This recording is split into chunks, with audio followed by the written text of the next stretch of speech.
Tonight on Q2, digging up frustrations. This is a beautiful area to take walks in, and now this has just ruined the area. TDS fiber continuing to draw the ire of one Billings neighborhood. We'll show you why. Plus, making a difference in the community. By giving back to our community, by being engaged, we make a difference. With the anniversary of 9/11 approaching, one business and hundreds of volunteers are giving their time to give back. And true classics. It's probably worth $5,000 on the auction block. It's worth way more than that to me. This week's Super Senior is always in the driver's seat. The MTN 530 News starts right now. From Montana's news leader, this is the MTN 530 News. Well, good evening and thanks for starting your week with us. I'm Russ Riesinger.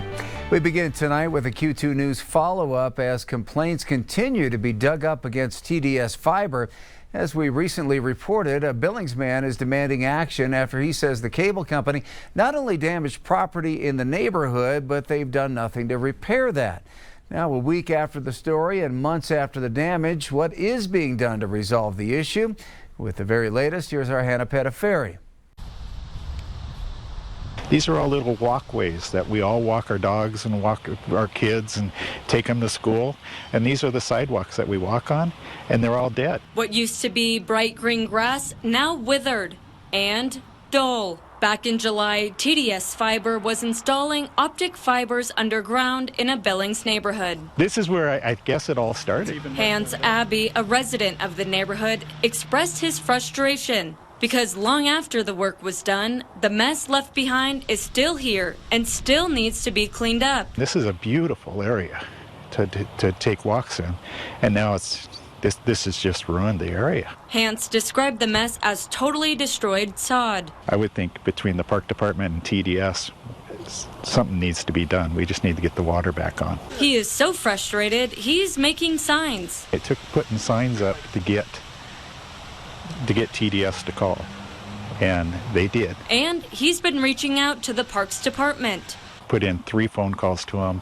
I've got 2 emails into them, and I haven't had a response back. City Councilman Mike Boyette also shares Hans's anger. We want it done. The neighbors want it done. They're frustrated, as you can tell. Mike says he talked with TDS, and he says the company understands the concerns. I just got off the phone this morning with TDS, and they said, yes, we understand it's our problem, and yes, we need to fix it immediately. But the question still remains. Why hasn't it been cleaned up? I'm hoping that they comply with that and fix this immediately. I want the water on.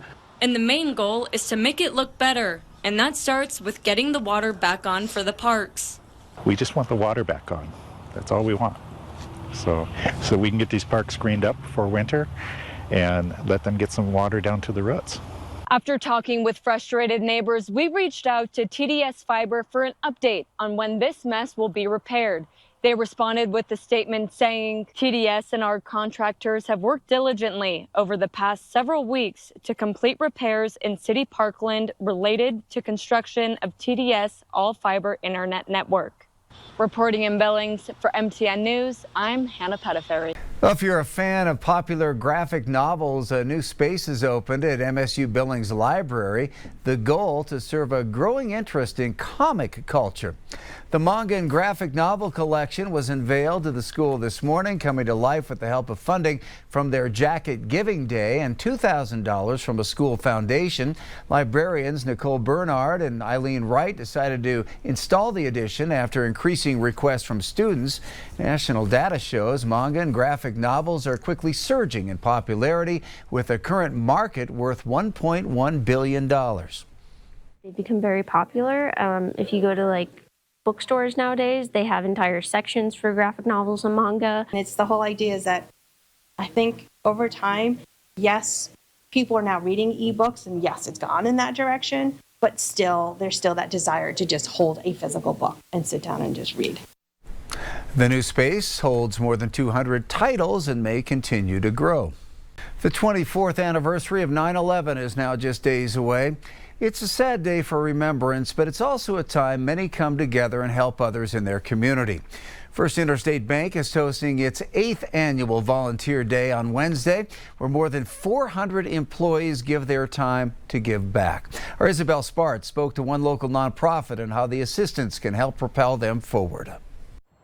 There's a saying that goes, Many hands make light work. one that rings true at Gratitude in Action. We go out to pick up clothing and furniture, and it's nice to give back to the community. David Brock is one of the many volunteers doing just that at the thrift store that helps promote drug recovery and sober living. Personally, it's a good accomplishment knowing that you're here to volunteer and help and no expectation of anything. His hours at the store are court-ordered, but that doesn't make him feel that this work is any less meaningful. It's given me a new appreciation for people that are having a hard time. We need to open our hearts a little bit more. As far as volunteers, we average about 4,600 volunteer hours a month. Co-founder Terry Todd relies on those many hands. Our staff can get basic day-to-day things done, but when it comes to the larger projects, it's really nice to get a lot of hands on deck. It's why her nonprofit is one of 42 community partners, all a part of First Interstate Bank's annual Volunteer Day on Wednesday that falls around 9/11. 400 employees will stop work for the day and assist with 59 projects. Lots of people like collective impact, and so they'll come out together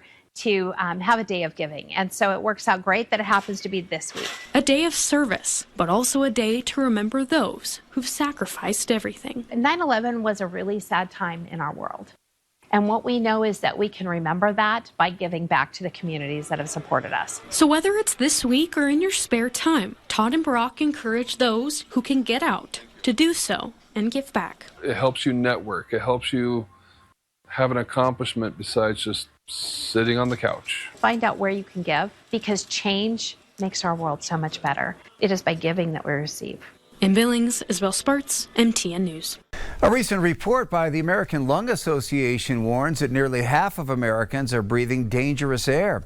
156 million people, or about 46% of the U.S., now live in areas with unhealthy air. That's 25 million more than last year. California tops the list for the worst air quality. The biggest culprits are extreme heat, wildfires, and drought, all conditions seen in Billings and across Montana. Today, the Magic City's air quality index is at a moderate level, with it expected to stay that way for the next few days. Experts say small daily choices like driving less can make a difference. With wildfire season still very much underway, health officials urge you to check your local air quality alerts and take precautions when you're outside.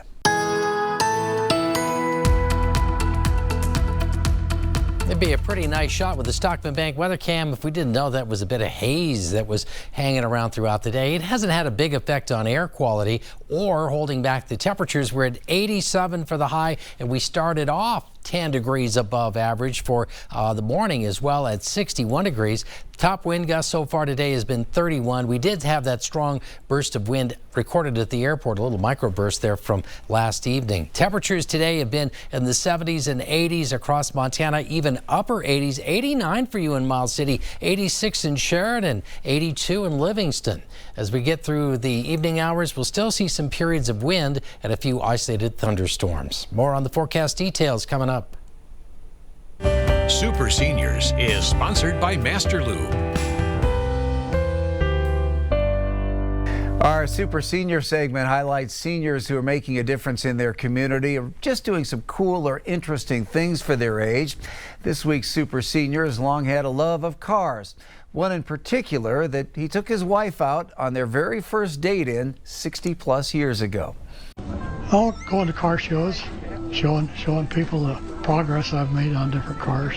Out of the hundreds of classic and vintage cars on display at this year's Burn the Point Car Show, Mark Ferguson's 1951 Studebaker still managed to turn plenty of heads. It was his first automobile, but not his last. It's probably worth $5,000 on the auction block. Was worth way more than that to me. A big reason is the story behind it. Mark drove this car 42 miles each way to high school while growing up in Nebraska. There's also another reason. And I and my wife had our first date in it in 62. Just celebrated 60 years. Same car, same wife. Love affairs that have stood the test of time. Mark spent his career working in computer electronics, but cars have long been his hobby. Spends a lot of time in his shop, one of the ways he likes to relax. I guess that's how you do it. Your first car, and you end up fixing it and learning how to fix it. And so it just happened to be a Studebaker. Mark has been active in both the Yellowstone Studebaker Drivers Club as well as the Roaring Twenties Club. This is a Crosley convertible that I bought in 1963. And along with Studebakers, he also collects and has restored several Crosleys, one of America's first subcompact cars. Plenty of projects to keep this super senior busy. I've got no deadlines. I do it at my own pace, and which some days is pretty slow, and some days I'm really with it. And if you want to nominate someone for this segment, you can do so by clicking on the Super Seniors tab. It's right there at the top of our website, ktvq.com.